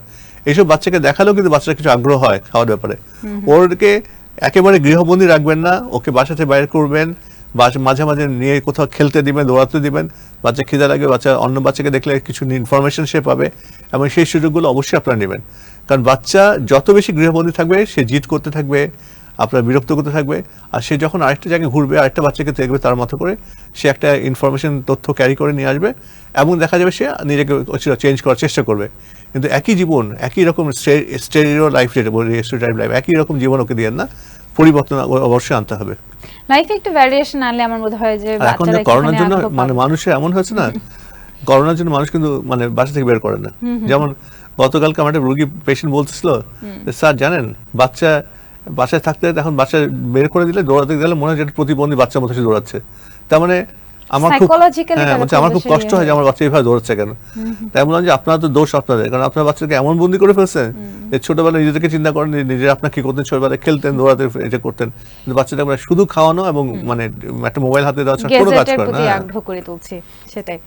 আমার মনে হয় বাচ্চাদের এই সমস্ত সিম্পটম নিয়ে কথা বলতে গেলে সাইকোলজিক্যালি অনেকগুলো বিষয় চলে আসবে, এবং যেগুলো আসলে খুবই বিশেষ করে করোনাতে যে সময় হচ্ছে, করোনাতে মানুষ এত ভীতি কাজ করছে প্রথম দিকে, একদম বন্দি করে রেখে দিয়ে দেখা গেছে বাচ্চার জীবন, ঘনিষ্ঠ জীবন থেকে সরিয়ে ফেলছে, অন্য বাচ্চা দেখার থেকে সুযোগ করে বন্ধ করে ফেলছে, যার ফলে বাচ্চা নর্মাল মানে গতিবিধি পাচ্ছে না। স্যার জ্বরের প্রসঙ্গে আসতে চাইবো, সেখানে ডেঙ্গু বলি, টাইফয়েড বলি, করোনা বলি, প্রত্যেকটাই জ্বরের এক একটা সিমটম। আমরা কি জ্বরের এই যে আলাদা আলাদা জ্বর, মানে যদি কোনো বাচ্চার করোনা হয় বা ডেঙ্গু হয় বা টাইফয়েড হয়, আলাদা আলাদা জ্বরের জন্য কি আলাদা আলাদা ব্যবস্থা গ্রহণ করব? অবশ্যই। মনে করেন কারো টাইফয়েড হলো, কারো মেনিনজাইটিস হলো, কারো আপনার ইউরিন ইনফেকশন হলো, কিংবা আপনার জন্ডিস হলো, মনে করেন লিভার ইনফেকশন, সেই ক্ষেত্রেও কিন্তু আপনাকে মানে বিষয়ভিত্তিক চিকিৎসা দেওয়াতে হবে। অর্থাৎ আপনি রোগ নির্ণয় করতে হবে। রোগ নির্ণয় করার পরে আপনি যদি মনে করেন টাইফয়েড, তাহলে টাইফয়েডের ওষুধ, ইনজেকশন, অ্যান্টিবায়োটিক কিংবা অন্য কোনো প্রয়োজন ইনজেকশন যেটা দিয়ে দেবো। টাইফয়েডের যেমন ডোজ, একটা নির্দিষ্ট ডোজ আছে, সেই ডোজ আমরা চিকিৎসা করবো। আবার দেখা যায় আপনি ইউরিন ইনফেকশন, সেখানে অন্য অ্যান্টিবায়োটিক কাজ করবে, সেটা আমরা নির্দিষ্ট ডোজে যাবো। এই জন্য আপনি অবশ্যই যদি জ্বর 4-5 দিন বেশি ক্রস করে ফেলে, আপনাকে ডাক্তার দেখে, ডাক্তার সাহেব যদি বলেন যে আপনার পরীক্ষা করে এই সমস্যা দেখা গেছে, সেইভাবে চিকিৎসা নিতেই হবে। আমার মনে হয় যে ডেঙ্গুতে আরেকবার আমাদেরকে ঘুরে যাওয়া উচিত, কারণ ডেঙ্গুর প্রসঙ্গটা পুরোপুরি শেষ হয়নি। সেখানে ব্লাড গ্রুপ নিয়ে আমি কথা বলছিলাম এবং ব্লাড দেয়া নিয়ে কথা বলছিলাম। ডেঙ্গুর সাথে ওতপ্রোতভাবে সম্পর্কযুক্ত আরেকটা শব্দের নাম হচ্ছে প্লাটিলেট। সেই প্লাটিলেটটা নিয়ে আপনি একটু ক্লিয়ার করবেন, কারণ বাবা মারা স্বভাবতই অনেক বেশি শক থাকে, প্যানিক থাকে, তাদের ধারণা যে ডেঙ্গু হয়েছে, বাচ্চার হসপিটালাইজ করতে হলে এবং আমার বাচ্চার প্লাটিলেট নিয়ে দৌড়াতে হবে। ধন্যবাদ। আমি বলি সব ক্ষেত্রে কিন্তু প্লাটিলেট সমস্যা হয় না। মানে মনে করেন আপনার ডেঙ্গু হলো, প্লাটিলেট কিছু কমে, আমাদের যারা নির্দিষ্ট রেঞ্জ থাকে 1.5 লাখের উপরে প্লাটিলেট থাকতে হবে। যদি 1.5 লাখের থেকে নিচে 1 লাখের দিকে আসে, আপনার ভয়ের কিছু নেই। আমরা 5-10 নিচে না হলে আমার সাধারণ প্ল্যাটলেট দেওয়ার প্রয়োজন হয় না। ওই জন্য ডেঙ্গু হলেই প্ল্যাটলেট কমে গিয়ে আপনি মানে ভয় পাবেন সেটা না, আপনি ফলো আপ করেন। আজকে যেমন ডেঙ্গু দেখলেন ব্লাড ওর প্রেশার ভালো আছে, বাচ্চা খাওয়া দাওয়া করছে, বাচ্চার বমি হচ্ছে না, পেটে ব্যথা হচ্ছে না, কিন্তু তার মাথা ব্যথা নাই, বাচ্চা পেশাবও করছে নিয়মিত, তাহলে অতটা ভয় পাওয়ার কোনো কারণ নেই। সেই ক্ষেত্রে আপনি অবশ্যই মনে করেন প্ল্যাটলেট কমলো, আপনার 1 থেকে 1 লাখের মধ্যে আসলো, আপনার প্যানিক হওয়ার কোনো কারণে আপনি পরের দিন আবার পরীক্ষা করে দেখেন, দেখালে 70,000 আসে, তাতেও ভয়ের কিছু নেই। যদি দেখেন যে বাচ্চা খেলাধুলা সবই করছে, তারপর বিরক্ত ভয় পাওয়া না করে আপনি ফলো আপ করতে দেখা যাবে একটা সময় 2-4 দিন পরে আবার এটা বাউন্স ব্যাক করবে, অর্থাৎ আবার নর্মাল লেভেলে চলে আসবে। হ্যাঁ, আমার মনে হয় সেক্ষেত্রে বাড়তি সতর্কতা হিসেবে আমরা বাচ্চাদের ব্লাড গ্রুপ টেস্টটা করিয়ে নিতে ব্লাড গ্রুপ পারি। করবোই আমরা। ব্লাড গ্রুপ করাটা হয় কি, এখন মনে করেন যদি আপনার কখনো আপনার প্রয়োজন হয় ব্লাড দিতে হয় প্ল্যাটলেট, আপনার ব্লাড গ্রুপ জানতেই হবে। স্যার ফোন নিয়ে নিচ্ছি। হ্যালো, কে আছেন আমাদের সঙ্গে? আমার ডাক্তার বন্ধু অনুষ্ঠানে স্বাগত আপনাকে। হ্যালো, আসসালামু আলাইকুম। ওয়ালাইকুম আসসালাম। তোমার নাম কি? আমার নাম ফাবিহা। ফাবিহা, সো সুইট, অনেক কিউট নেম। বলো। আমার বয়স 8 বছর। ওকে। আমি গত 3 বছর ধরে কৃমির ওষুধ খাইনি। খাওনি? কেন খাওনি? খাওয়া হয়নি। আচ্ছা, খাবে, তুমি এখন ওষুধ কি খেতে অনেক আমি- মজা। এখন কি আমি খেতে পারবো? আচ্ছা, আমি তোমার ডাক্তার বন্ধুর কাছে জিজ্ঞেস করছি যে তুমি কৃমির ওষুধটা খেতে পারবে কিনা। তুমি শুনতে থাকো, কেমন? থ্যাংক ইউ, তোমাকে অনেক অনেক ধন্যবাদ, তুমি এত সুন্দর প্রশ্ন করেছো। তুমি যেটা করবে, তোমার কৃমির ওষুধ খেতে ইচ্ছা করছে, তুমি কৃমির ওষুধ নিশ্চিন্তে খেতে পারবে, কোনো অসুবিধা হবে না। আচ্ছা, তুমি খেতে পারবে ফাবিহা, কোনো সমস্যা নেই। আর আমার মনে হয় যে আমরা যে জ্বর নিয়ে কথা বলছি সে ঘুরে ফিরে কিছু বিষয়গুলো দেখা যাবে যে আবার আগের বিষয়ে চলে যেতেই হচ্ছে। নবজাতকের প্রসঙ্গে হঠাৎ করে আমার একটা প্রশ্ন মনে চলে এলো। আমার মনে হয় যে এই প্রশ্নের উত্তরটা আপনার কাছ থেকে নিয়ে ফেলাটা খুব জরুরি, তাতে করে আমার দর্শকদেরও অনেকটা সুবিধা হবে। নবজাতকের চোখ হলুদ থাকে অনেক সময়, সেই ক্ষেত্রে অনেক সময় আমরা লক্ষ্য করি যে জন্ডিস হয়েছে কিনা, সেই ধরনের কোনো সিমটম পাওয়া যায় কিনা, যদি হয়ে যায় কি করব? ধন্যবাদ। একটা কথা কি জানেন, মানে 80% বাচ্চা কিন্তু মানে চোখ হলুদ হতেই পারে। আচ্ছা। বাচ্চা জন্ম পরে কিছুটা সময় হলুদের কারণ হচ্ছে বিলিরুবিনটা বাড়ে। হুম। তো বিলিরুবিনটা বাড়বে প্রত্যেকের ক্ষেত্রে, এবং এটা অনেক মানে দিন ধরেন যদি সেকেন্ডের পরে অর্থাৎ 24 ঘন্টা পরে যদি আবির্ভাব হয়, এটা আমরা ফিজিওলজিক্যাল জন্ডিস বলি। এটা তো কোনো সমস্যা হওয়ার কথা না। যদি আপনার কাছে মনে হয় যে বাচ্চার অনেক দূর হলুদ হয়ে গেছে, অর্থাৎ হাত পা হলুদ হয়ে গেছে, পেটের নিচে হলুদ হয়ে গেছে, সেক্ষেত্রে আমরা বিলিরুবিন টেস্ট করতে বলি। ডাইরেক্ট ইনডাইরেক্ট টেস্টটা করে দেখতে পারি যে তার পরিমাণটা কতটুকু আছে। যদি মানে একটা নর্মাল রেঞ্জের মধ্যে থাকে, তাহলে কিছুই করতে হবে না। আমরা যেমন সূর্য আলো থাকলেও কিছু ভিটামিন ডি, সূর্য আলো থাকলে ভিটামিন না, মানে সূর্য আলো থেকে আপনার কিছু কমে যায়। ওকে। এখন কথা হচ্ছে যদি আপনার মাত্রা অনেক বাড়ে, সেক্ষেত্রে আমরা মানে ফটোথেরাপি কিংবা অন্য ব্যবস্থা নিই। এটা সাধারণত ফিজিওলজিক্যাল জন্ডিস, আর ভয়ের কিছু নেই। আমার সেকেন্ডেতে যে অনসেট হয় এটাও ভয়ের কিছু নেই। যদি প্রথম দিন অর্থাৎ 24 ঘন্টার মধ্যে যদি কারো জন্ডিস হয়, সেটাকে একটু কেয়ারফুলি নিতেই হবে। নবজাতক জন্মের আগে দেখা যায় অনেক সময় মায়ের অনেক ধরনের হরমোনাল ইমব্যালেন্সের কারণে অনেক ধরনের সিমটম চলে আসে। মায়ের ডায়াবেটিস হতে পারে, ইউরিন ইনফেকশন হতে পারে। এই যে নানা ধরনের সমস্যাগুলো মায়ের দেখা দিচ্ছে, বাচ্চা হওয়ার পরে, ডেলিভারি হওয়ার পরে বাচ্চার ক্ষেত্রে কি সেই সমস্যাগুলোকে ইয়ে করবে কিনা? ধন্যবাদ। মনে করেন কোনো বাচ্চার মায়ের ডায়াবেটিস আছে, সে যদি প্রপারলি নিয়ন্ত্রণে থাকে, অর্থাৎ গাইনি মানে মহিলা ডাক্তার দেখাচ্ছেন এবং সে তার নিয়ন্ত্রণে রাখতে পারছে, তাদের সমস্যা হওয়ার কথা। কিন্তু যদি মা যদি ডায়াবেটিস অনিয়ন্ত্রিত থাকে, অর্থাৎ ব্লাড সুগার অনেক বেশি থাকে, এই ব্লাড সুগার তো আসলে বাচ্চার শরীরে ঢুকতে থাকে। সেক্ষেত্রে আমরা যখন জন্মের পরে বাচ্চাকে বলি বাচ্চার ব্লাড সুগার টেস্ট করি, আমরা প্রথমে করি, তারপর আবার 3-4 ঘন্টা পরে করি, এবার দেখতে থাকি বাচ্চার ব্লাড সুগার কেমন থাকে। কারণ দেখা যায় যদি মায়ের ডায়াবেটিস থাকে, সেক্ষেত্রে বাচ্চার ব্লাড সুগার কিন্তু কমে যায় হওয়ার পরে, এটা রিস্ক থাকে, এটাকে আমরা হাইপোগ্লাইসেমিয়া বলি। হাইপোগ্লাইসেমিয়া হলে ব্রেনের জন্য ক্ষতি করে। তো ওই জন্য মানে আপনি বাচ্চা হওয়ার পরপরই আমরা ব্লাড সুগার চেক করে, পরবর্তী কয়েকবার চেক করে দেখি, যখন 24 ঘন্টার মধ্যে কয়েকবার চেক করে দেখলাম যে না, তার ব্লাড সুগার ফল করছে না, তাহলে আর ঝুঁকি থাকে না। কিন্তু মায়ের এই ডায়াবেটিস কিন্তু সে ক্যারি করবে না। মায়ের ব্লাড সুগার বেশি থাকার কারণে সে কিছুটা সমস্যা হতে পারে অল্প সময়ের জন্য, সেটা আবার ঠিক হয়ে যাবে। মানে অনেকে মনে করে যে আমার ব্লাড সুগার বেশি, ডায়াবেটিস বেশি, আমি বাচ্চাকে দুধ খাওয়াবো কিনা, এটা কোনো সমস্যা না, একদম নিশ্চিন্তে খাওয়াতে পারবে। এটা সংক্রামিত হওয়ার সুযোগ নাই। আর যদি মনে করেন টেস্ট করে দেখা যায় না বাচ্চার ব্লাড সুগার কমে যাচ্ছে, তখন আমরা ব্লাডে একটু স্যালাইন দিয়ে ওটা মেনটেন করার চেষ্টা করি, হয়তো 24 ঘন্টার মধ্যে 48 ঘন্টার মধ্যে বাচ্চা একদম সুস্থ হয়ে যায়।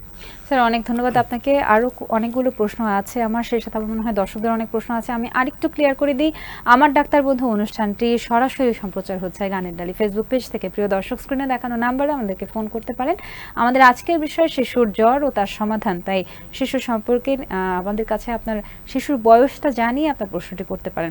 সহযোগী পার্টনার চ্যানেল আই অনলাইন। আমাদের সাথে আপনার ডাক্তার বন্ধু আছেন আজকে আমাদের অতিথি অধ্যাপক ডাক্তার আব্দুল মতিন। আর সেই সাথে কিন্তু কমেন্ট সেকশনেও আপনার প্রশ্নটি রেখে যেতে পারেন। আপনার শিশুকে নিয়ে যে কোনো ধরনের কোয়ারিজ থাকলে আমাদেরকে জানান। স্যার আবারও প্রসঙ্গে আসি, এই যে এতক্ষণ আমি জ্বর নিয়ে এত কথা বললাম, আপনার কি কথা মনে হয়েছে যে শিশুর জ্বর এবং জ্বরের যে সিমটমগুলো নিয়ে যে প্রসঙ্গের কথা আপনি বলেছেন, এর মধ্যে কোনো একটা কিছু হারিয়ে গেছে যেটা খুব বেশি বলা প্রয়োজন? না, যেমন ধরেন জ্বর আমরা কখন বলবো? হ্যাঁ, আমার হাত ঠান্ডা, আমি আপনার গায়ে মানে হাত দিলাম কপালে, দেখলাম আপনার টেম্পারেচার বেশি বেশি মনে হচ্ছে, এটা তো মানে সায়েন্টিফিক হলো না, বিজ্ঞান ভিত্তিক হলো না। আমাকে জ্বর মাপার জন্য যন্ত্র থার্মোমিটার আছে, আমি অবশ্যই থার্মোমিটার জ্বর মাপবো। কারণ বাবা মা মনে করেন একটা বাচ্চা খেলে আসলো রোদে, হ্যাঁ, আপনি তার গায়ে হাত দিলে তার তাপমাত্রা বেশি লাগতেই পারে, সেটা তাপমাত্রা কিন্তু জ্বর না। একটা বাচ্চার ধরেন প্রত্যেকেরই একই রকম তাপমাত্রা থাকে না, সকাল কিংবা রাতে।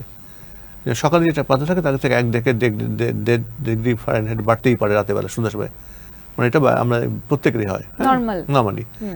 আমার সকালে হয়তো 97 থাকলেও রাতে বেলা পেলাম আমি 98, 99, হ্যাঁ 98.5, এটা জ্বরের মধ্যেই পড়ে না। এখন জ্বর মাপার জন্য থার্মোমিটার আছে, থার্মোমিটার জন্য যেমন এখন ডিজিটাল কিছু থার্মোমিটার পাওয়া যায়, সেটাতে দেখতে পারে, অথবা আমরা মার্কেটে যে থার্মোমিটারগুলো থাকে আমরা বগলের তলায় যেটা ব্যবহার করি, ওটা কিন্তু আপনার অনেকে 1 মিনিট আধা মিনিট রেখে বের করে ফেলতে, আমরা 3 থেকে 5 মিনিট রাখবো।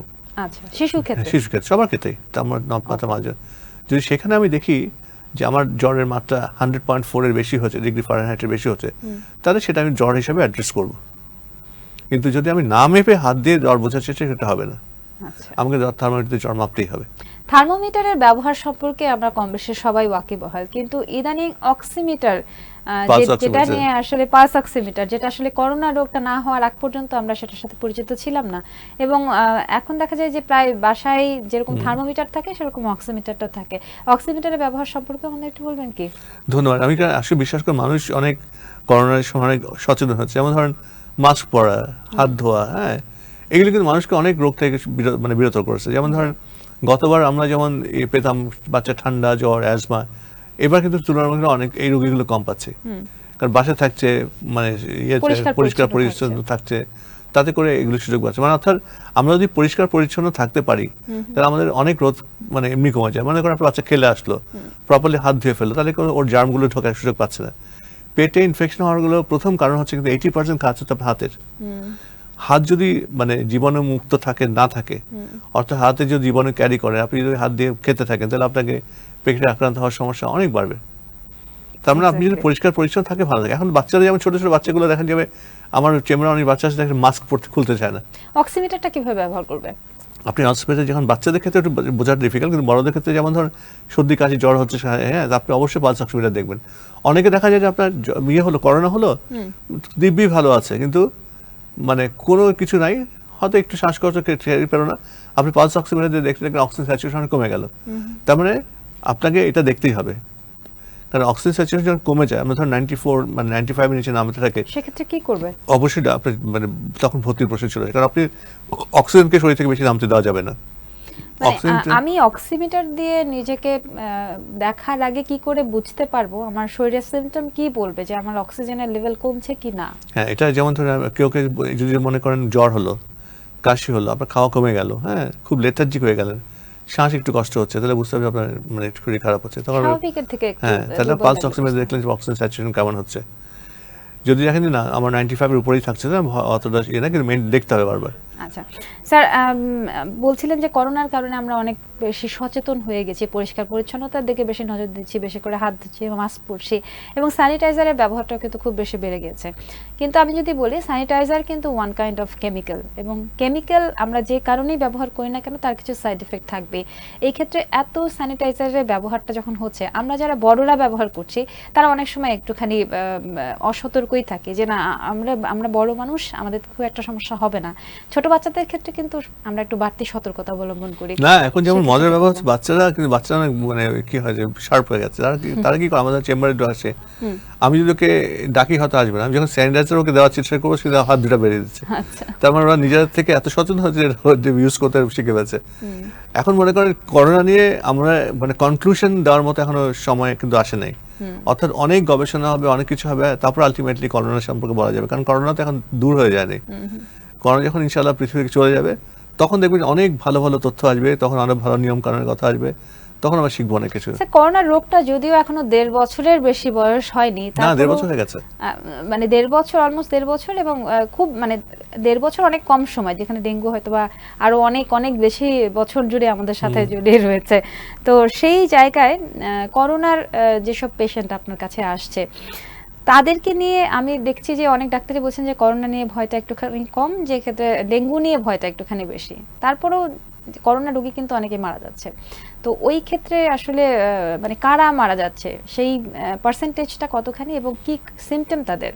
না, যেমন ধরেন মানে করোনা হলো, সবাই কিন্তু একইভাবে সুস্থ হয়ে আসবে এমন কোনো কথা নেই। হ্যাঁ, এক একজন হালকা ইনফেকশন নিয়ে বের হয়ে আসলো, যেমন সরকারি পর্যায়ে আমরা এখন ভ্যাকসিনেশনের ব্যবস্থা করেছে ব্যাপকভাবে। হ্যাঁ, এটা কিন্তু একটা মানে অনেক ইম্পর্টেন্ট একটা ইস্যু।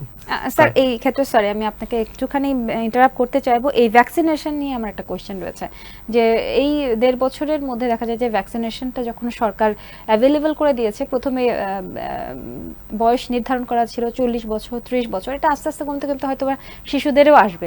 ভ্যাকসিনেশন নেওয়ার পরে অনেকের করোনা হচ্ছে, এই ধরনের রোগীরা আপনার কাছে নিশ্চয়ই আসছে, তখন তাদের মধ্যে সিমটম কি দেখতে পান এবং কি ধরনের? না, ধন্যবাদ। আসলে ভ্যাকসিনেশন দেওয়ার পর হচ্ছে না তা না, কিন্তু ভ্যাকসিনেশন দেওয়ার পর আপনার অনেকটা মানে ধরেন ফ্যাটালিটি অনেক কমে গেছে, মানে রোগের যে খারাপ হওয়ার সুযোগটা অনেক কমে গেছে। অনেক যারা ধরেন অনেক বৃদ্ধি, যারা মানে বয়স্ক মানুষ, তারা এফেক্টেড হচ্ছে, কিন্তু দেখা যায় আল্লাহ মতো সুস্থ হয়ে যাচ্ছে। তো যেমন ধরেন আমরা এখন ধরেন যারা ভ্যাকসিন পেয়ে গেছে, কিংবা ইনশাল্লাহ যখন পুরোপুরি অনেক মানে কাভারেজ হবে, দেখা যাবে আমরা অনেকটা কন্ট্রোল করে ফেলতে পারবো ভ্যাকসিন কিন্তু আমাদের দেশে সরকার, আমাদের দেশ হিসেবে দেখেন আপনি অনেক দেশের চাইতে আগে ভ্যাকসিন চলে আসছে, এবং মানে আমাদের সরকার প্রথমে এটা খুব সিরিয়াসলি নিয়েছিল, এবং আমরা কিন্তু সচেতন হয়েছে এখন। প্রথমত কেউ ভ্যাকসিন নেবে না করে, এখন তো সবাই ভ্যাকসিন আনছে, পাগল হয়ে গেছে। সেটাই। Last but not the least, যে এই সিজনাল অসুখ হিসেবে শিশুদের জ্বর, সেখানে করোনা, ডেঙ্গু, টাইফয়েড, এগুলো যে মহামারী আকারে প্রকোপটা বাড়ছে, সেই ক্ষেত্রে সাময়িকভাবে প্রাথমিকভাবে আমরা বাসায় কি কি সাবধানতা অবলম্বন করতে পারি ওভারঅল আমাকে একটু বলুন। ধন্যবাদ। বাচ্চাদের কিন্তু ভাইরাল ইনফেকশন খুব কমন, মানে ধরেন সর্দি, কাশি, ঠান্ডা এগুলো খুব কমনলি লাগে। হ্যাঁ, আর বাচ্চা এটা ছোঁয়াচে, মনে করেন একটা বাচ্চা ভাইরাল ইনফেকশন হলো, সে একটা বাচ্চা খেলছে, তা দেখা যাবে ও মানে আরেকটা বাচ্চাকে আক্রান্ত করতেই পারে। এবং এখন তো ধরেন বাসার মধ্যে বন্দি থাকে, যেমন দরজা অনেকে খোলে না, ভাইরাস লোডটা ঘরের মধ্যে বাড়ে, একটা বাচ্চা আক্রান্ত হয়, একটা বাচ্চা ঠিক মতো হাত না ধুলে হাঁচি কাশি দিলে আরেকটা বাচ্চাকে আক্রান্ত করেই ফেলতে পারে। হাঁচি কাশি দেওয়ার কিছু নিয়ম আছে, মনে করেন আপনি হাঁচি যদি এভাবে দিতে থাকেন, তাহলে এখানে কিন্তু জার্মগুলো চলে গেল, তাহলে এই জার্মটা আপনি আবার কারোর সাথে হ্যান্ডশেক করতে দেখালে ও আবার ক্যারি করলো। নিয়ম হচ্ছে হাতের কোনোই দিয়ে আপনি ইয়ে করবেন, এটা এই জিনিসগুলো শেখানো। এবং এই ইয়েতে ভাইরাল ইনফেকশন হতে পারে, জ্বর কাশি থাকলে আপনি প্যারাসিটামল জ্বর দিতে পারেন, যদি জ্বর বেশি থাকে। আর সর্দি কাশি হলে একটু পানি বেশি করে খেতে হবে। অনেক ক্ষেত্রে নাক দিয়ে ব্লাডও চলে আসে বাচ্চাদের, খুব ড্রাই না হলে লাগে না, যদি ব্লাড যায় তখন সেক্ষেত্রে ডাক্তার দেখে দেওয়া ভালো ওষুধ দেওয়ার আগে। আর পানি খেলো, খাওয়া দাওয়া ভালো করে করলো, মানে ফল টল খেলো, হ্যাঁ, তাহলে দেখবেন আপনি অটোমেটিক 2-4-5 দিন ইনশাআল্লাহ সুস্থ হয়ে যাবেন।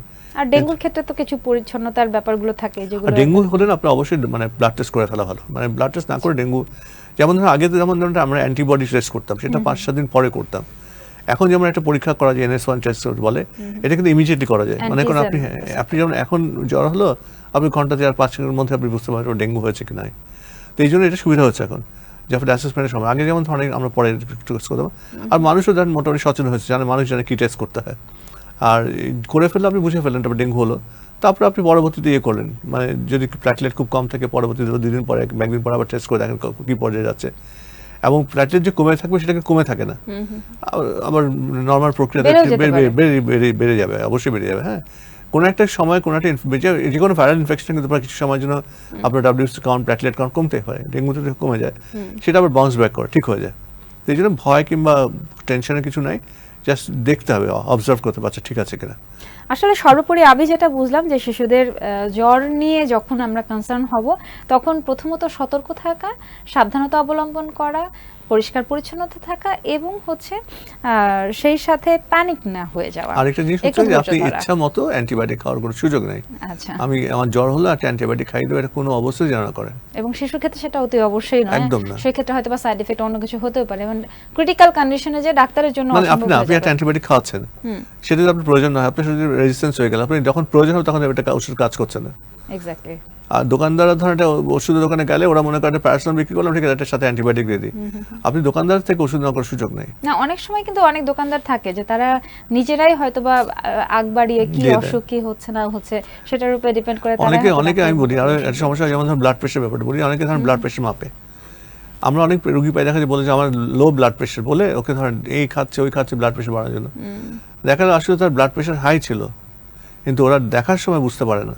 আচ্ছা তো এই জন্য দোকানদারদের কাছ থেকে এই জিনিসগুলো দেখার আগে মানে ডাক্তার দেখে নেওয়া ভালো। স্যার, অনেক অনেক ধন্যবাদ আপনাকে। আজকে জ্বর নিয়ে তো আমরা সবসময় কথা বলি, কিন্তু একেবারেই খুব ভেতরকার খুব বেশি কিছু বিষয়, যে বিষয়গুলো খুব জানা আমাদের গুরুত্বপূর্ণ ছিল সেগুলো আপনি তুলে ধরেছেন, সেগুলোর উপরে আপনি আলোকপাত করেছেন। ওভারঅল আজকে আপনার মানে গানের ডালিতে এসে কেমন লাগলো, এবং আমার ডাক্তার বন্ধু আমরা যে অনুষ্ঠানটার আয়োজন করেছি যেখানে বিশেষ করে আমরা শিশুকে নিয়ে কনসার্ন, শিশুর যত্ন নিয়ে কথা বলি, এটা নিয়ে কথা বলতে পেরে আপনার কেমন লেগেছে? ধন্যবাদ আপনাকে। আপনাকে একটা আমি পছন্দ করছি একটা কারণে যে আপনি ডাইভার্সিফিকেশনে গেছেন, একটা জায়গায় ঠিক ছিলেন না। কারণ অনেক তথ্য আসে জানে, আমি যে শুধু জ্বর নিয়ে থাকতাম তাহলে অনেক কিছু জানতো না মানুষ। হ্যাঁ, তো আপনি সুন্দর করে অনেকগুলো প্রশ্ন করেছেন যেগুলো আমাদেরকে দর্শকদেরকে সুযোগ করেছে প্রশ্নগুলো দেখার সুযোগ করে। আপনার প্রশ্নগুলো মানে খুব বাস্তবধর্মী ছিল এবং সুন্দর প্রশ্ন করেছে। আমার মানে অনেক বিষয়ের উপরে গেছেন আপনি, আর আপনার মানে আয়োজন তো খুব সুন্দর, ভালো, আমারও ভালো লেগেছে এসে। তো আপনাকে ধন্যবাদ, অনেক কর্তৃপক্ষকে অনেক ধন্যবাদ। আপনাকে স্যার অনেক ধন্যবাদ। আপনাকে আমরা আবার পাবো আশা করছি, এবং সেদিন হয়তো বা শিশুর অন্য কোনো বিষয় নিয়ে আপনার কাছ থেকে আরো গুরুত্বপূর্ণ বিষয়গুলো শুনতে পারবো। অনেক ধন্যবাদ আমাদের অনুষ্ঠানে আসবার জন্য, গানের ডালিতে আসবার জন্য। প্রিয় দর্শক, আমাদের আজকের বিষয় ছিল শিশুর যত্ন এবং তার সমাধান। আমাদের অনলাইন সহযোগী পার্টনার চ্যানেল আই অনলাইন। প্রিয় দর্শক, আপনারা গানের ডালি ফেসবুক পেজ থেকে এতক্ষণ ধরে লাইভ দেখছিলেন আমার ডাক্তার বন্ধু। আমরা আগামী সপ্তাহে ঠিক একই সময়ে শুক্রবারে আপনাদের সামনে হাজির হয়ে যাব শিশুর যে কোনো ধরনের সমস্যা এবং তার সমাধান নিয়ে কোনো ডাক্তার বন্ধুর সহায়তায় কথা বলতে। আমাদের সাথেই থাকবেন আশা করছি। আবারও দেখা হবে সামনের সপ্তাহে। আজকের মতো তাসনুভা মোহনা বিদায় নিচ্ছি। ভালো থাকবেন, নিরাপদে থাকবেন, সুস্থ থাকবেন।